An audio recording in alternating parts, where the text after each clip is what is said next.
Assalamualaikum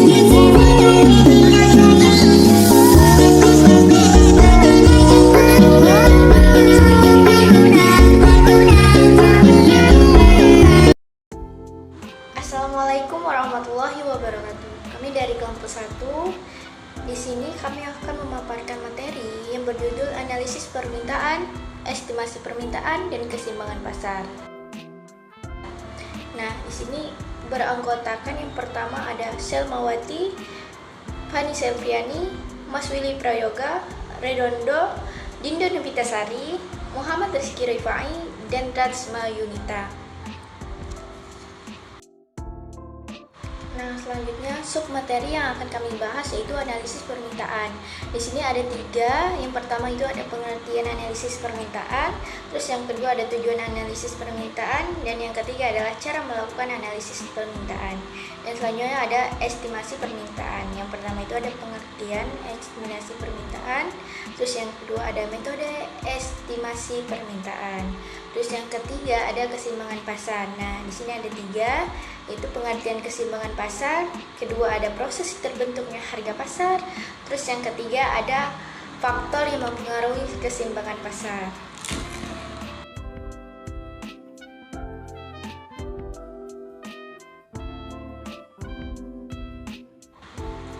Oke, langsung saja ke pemaparan materinya. Yang pertama itu pengertian analisis permintaan. Analisis permintaan adalah penelitian dilakukan oleh perusahaan yang bertujuan untuk memahami permintaan pelanggan terhadap suatu produk tertentu. Bisnis umumnya menggunakannya untuk menentukan apakah mereka berhasil memasuki pasar dan memperoleh keuntungan yang diharapkan. Jadi selama proses ini, manajemen memutuskan alokasi biayanya, terus produksi, periklanan, penetapan harga, dan lain-lain. Selanjutnya akan dibahas oleh Selmawati. Tujuan analisis permintaan ada 4. Yang pertama, mengevaluasi respon pelanggan terhadap suatu produk. Yang kedua, merumuskan kebijakan harga. Yang ketiga, peramalan penjualan. Dan yang keempat, menetapkan kebijakan produksi.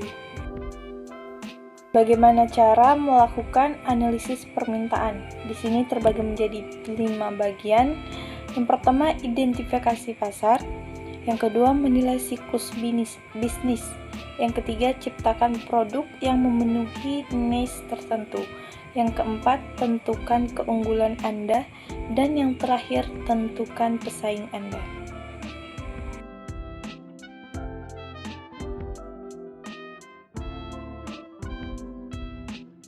Selanjutnya, pengertian estimasi permintaan. Estimasi permintaan adalah proses prediksi berapa banyak produk atau layanan yang akan diminta oleh pasar atau pelanggan dalam periode waktu tertentu. Estimasi permintaan penting untuk perencanaan bisnis, pengendalian stok, pengambilan keputusan investasi, dan manajemen operasi. Di sini saya akan melanjutkan metode estimasi permintaan. Analisis historis melibatkan pengamatan pola permintaan masa lalu untuk mendapatkan wawasan tentang bagaimana permintaan berfluktuasi seiring waktu. Survei konsumen mengumpulkan pendapat dan preferensi konsumen melalui survei untuk memahami bagaimana mereka merespon produk atau layanan tertentu.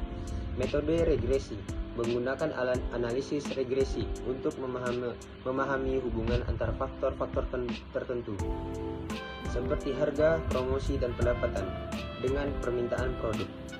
Metode eksperimen melakukan eksperimen untuk mengukur bagaimana perubahan dalam faktor-faktor tertentu, misalnya harga, memengaruhi permintaan.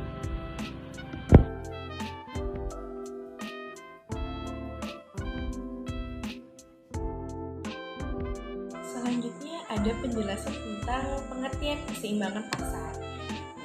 Keseimbangan pasar didefinisikan sebagai suatu kondisi di mana jumlah penawaran sama besar dengan jumlah permintaan, atau jumlah barang yang diminta sesuai dengan harga yang telah ditawarkan. Proses terbentuknya pasar. Terbentuknya harga keseimbangan pasar dikarenakan adanya proses tawar-menawar.